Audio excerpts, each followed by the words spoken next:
Baik, selamat pagi untuk kita semua. Sebelumnya, perkenalkan nama lengkap saya Crescencia Momabe, NPM 22210029, kelas 7A. Saya dari Fakultas Ilmu Sosial dan Ilmu Politik, Program Studi Administrasi Negara. Saya mahasiswa Universitas Timur. Di sini saya akan mereview buku yang berjudul Komunikasi Pembangunan dan Perubahan Sosial, Perspektif Dominan, Kaji Ulang dan Teori Kritis. Karya Haro Hajat Harun, IRM ED PhD, dan Dr. Elvinaro Ardianto, DRS MSI. Baik, di sini saya akan membahas yang pertama, bab 1, tentang pengertian komunikasi dan pembangunan. 1. Pengertian komunikasi. Komunikasi adalah proses penyampaian informasi, ide, dan pesan yang bertujuan untuk menciptakan pemahaman bersama.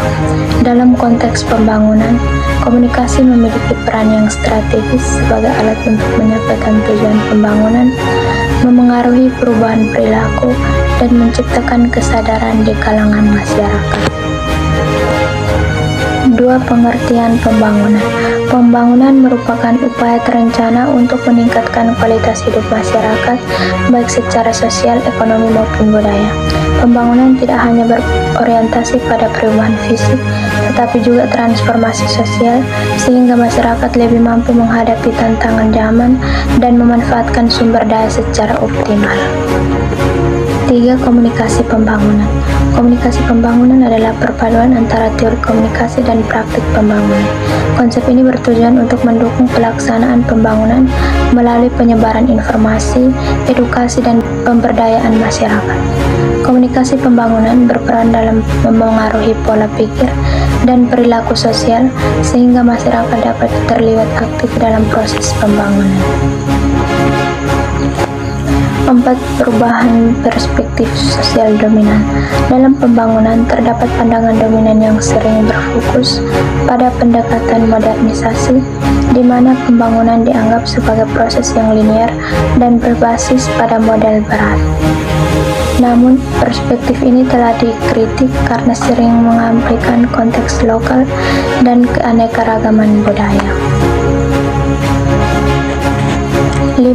Kaji ulang dan teori kritis. Teori kritis menawarkan perspektif yang lebih reflektif terhadap komunikasi pembangunan. Pendekatan ini menekankan pada pentingnya dialog yang sejajar antara pemerintah, lembaga pembangunan, dan masyarakat.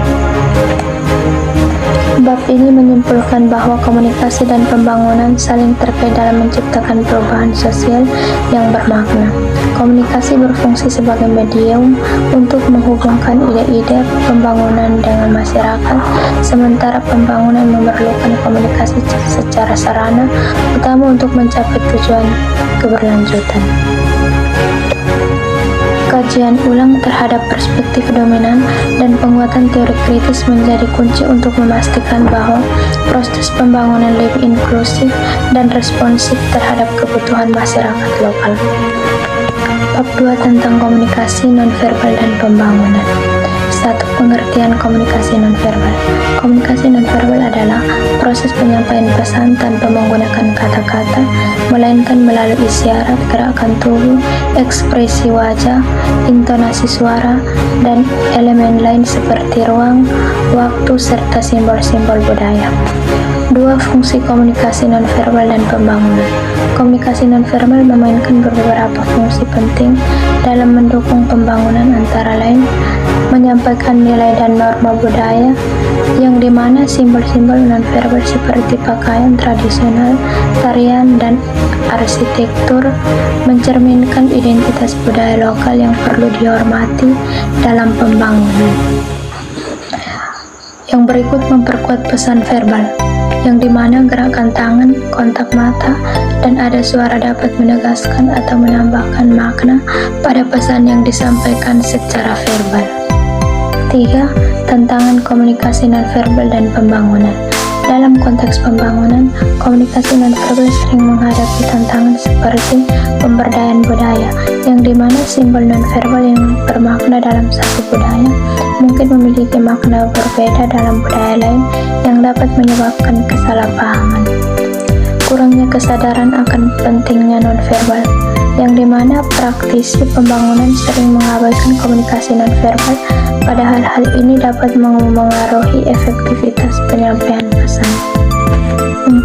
Peran teori kritis dalam komunikasi nonverbal. Teori kritis mengingatkan bahwa komunikasi nonverbal tidak netral, melainkan syarat dengan kekuatan dan makna ideologis.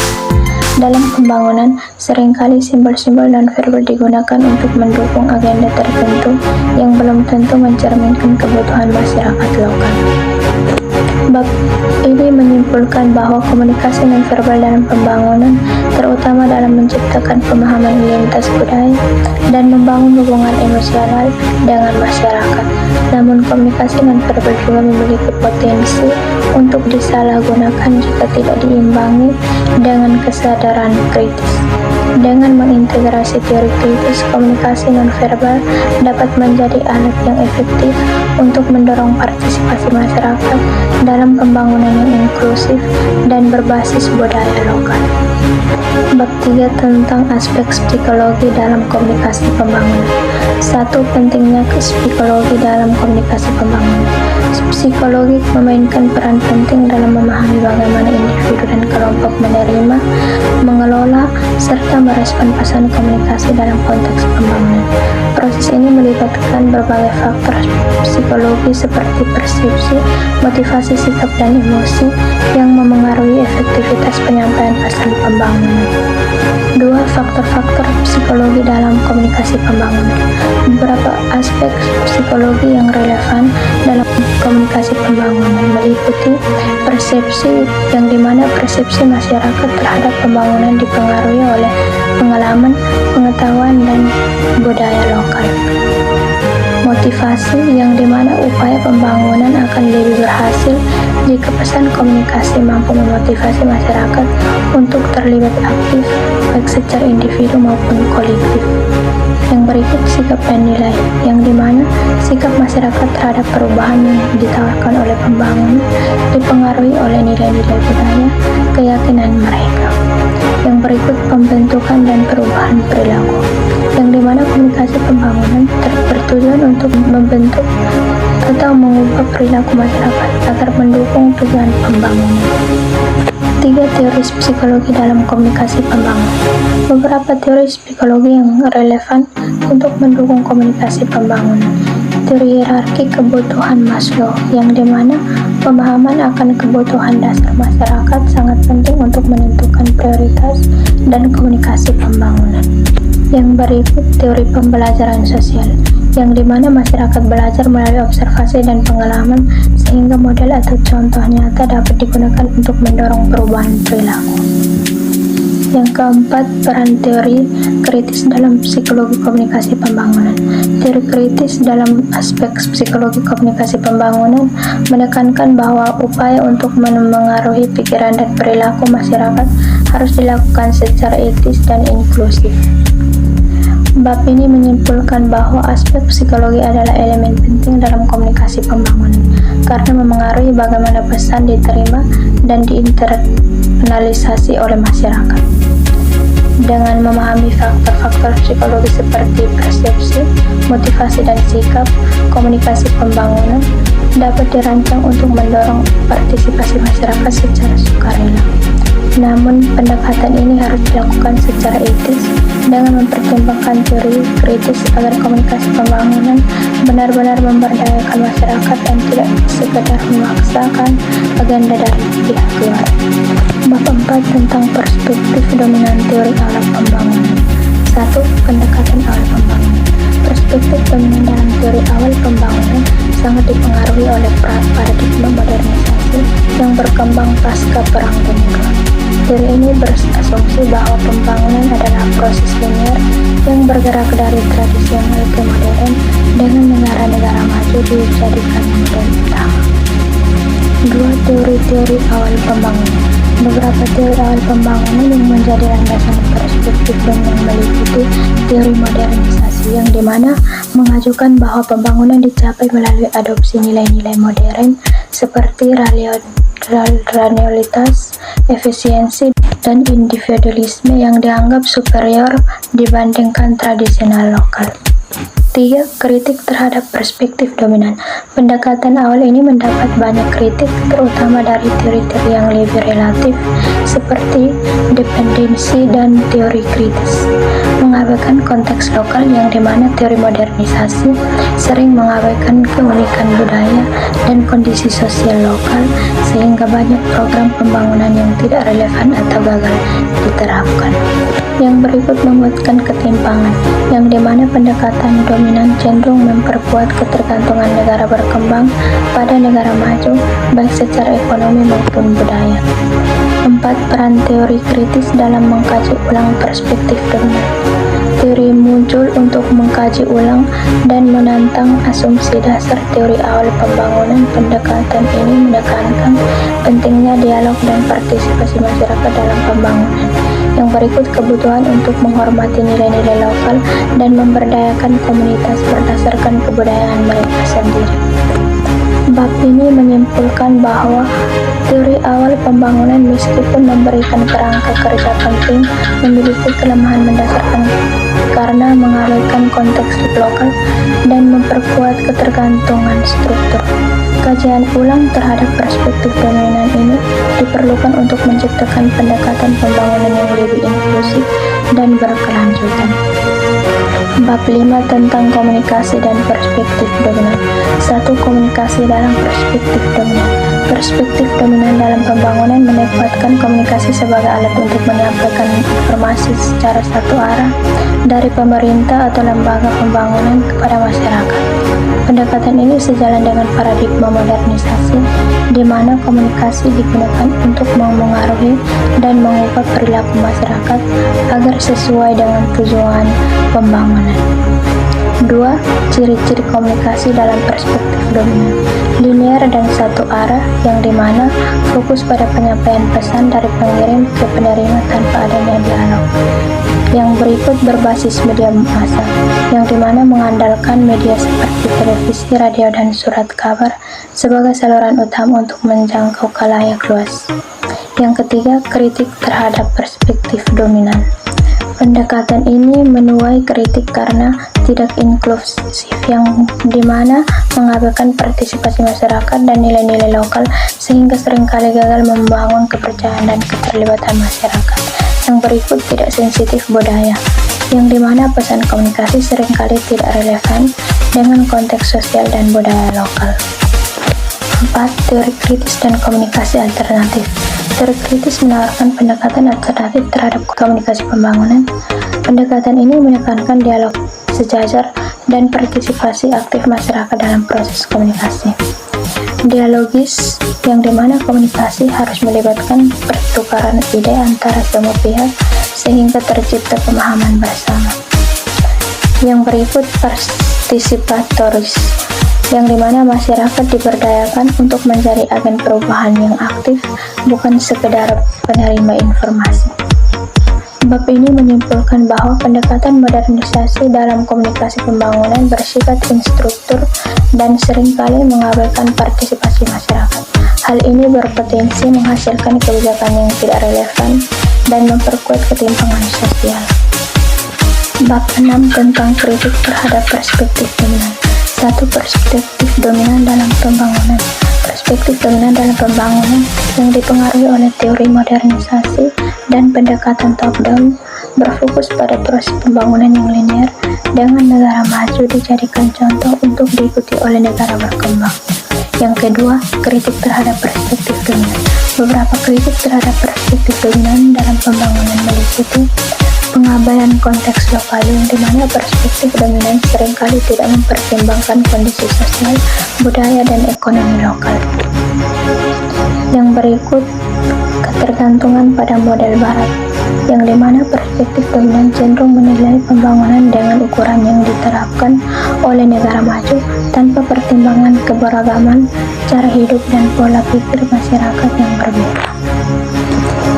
Yang ketiga, teori kritis sebagai respon terhadap perspektif dominan. Teori kritis muncul sebagai respon terhadap keterbatasan perspektif dominan. Pendekatan ini menekankan pada pentingnya partisipasi aktif masyarakat dalam pembangunan dan penyadaran terhadap ketimpangan sosial dan politik. Perspektif dan pemberdayaan yang dimana teori kritis mendukung pemberdayaan masyarakat untuk mengambil peran aktif dalam merancang dan melaksanakan pembangunan, menjadikannya sebagai subjek bukan objek.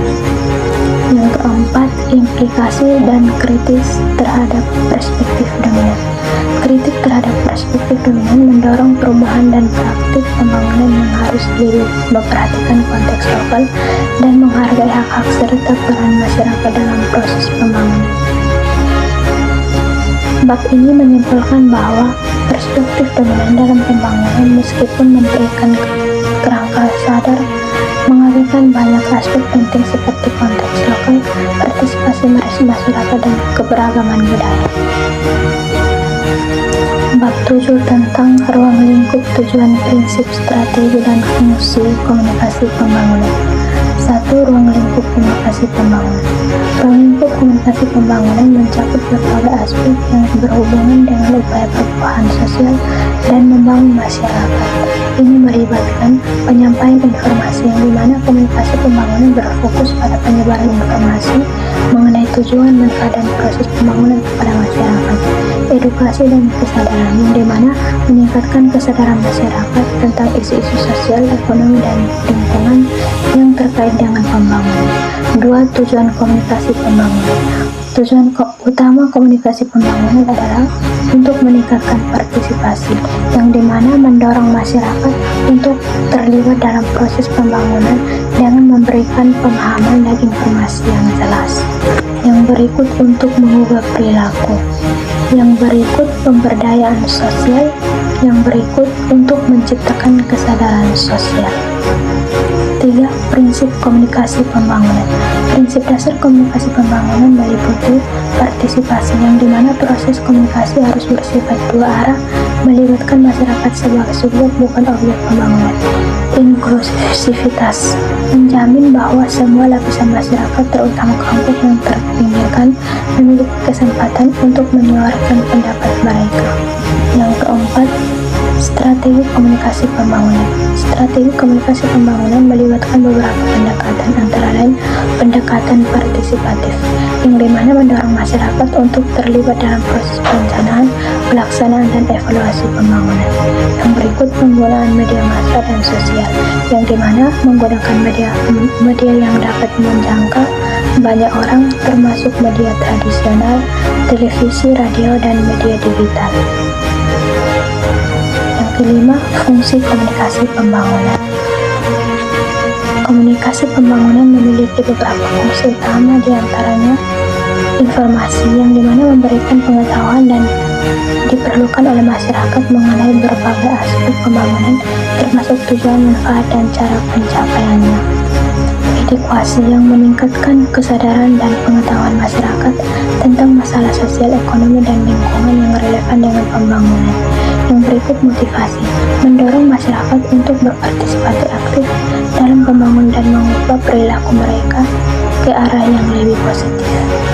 Dari bab ini menyimpulkan bahwa pentingnya komunikasi pembangunan sangat alat untuk mendukung proses perubahan sosial yang inklusif dan berkelanjutan. Ruang lingkup komunikasi pembangunan mencakup penyampaian informasi, edukasi, pemberdayaan, dan partisipasi aktif masyarakat dalam proses pembangunan. Tujuan utama komunikasi pembangunan adalah untuk meningkatkan partisipasi, mengubah perilaku, dan memberdayakan masyarakat, sementara prinsip dasar yang harus dijaga meliputi partisipasi, inklusivitas, keterbukaan, dan penghormatan terhadap budaya lokal. Bab 8 tentang teori dan peran baru komunikasi pembangunan. 1. Teori komunikasi pembangunan. Teori komunikasi pembangunan telah berkembang seiring waktu, sejalan dengan perubahan paradigma sosial dan politik. Pada awalnya, komunikasi pembangunan lebih bersifat instruksional dan satu arah, namun seiring berjalannya waktu, teori ini bertransformasi menjadi lebih partisipatif dan inklusif. 2. Peran baru komunikasi pembangunan. Komunikasi pembangunan tidak menyertai tindakan sebagai sarana informasi, tetapi juga sebagai alat untuk memberdayakan masyarakat dan menciptakan perubahan sosial yang lebih adil. Peran baru komunikasi pembangunan meliputi pemberdayaan dan partisipasi, yang dimana komunikasi pembangunan harus melibatkan masyarakat dalam setiap aspek perencanaan dan pelaksanaan pembangunan.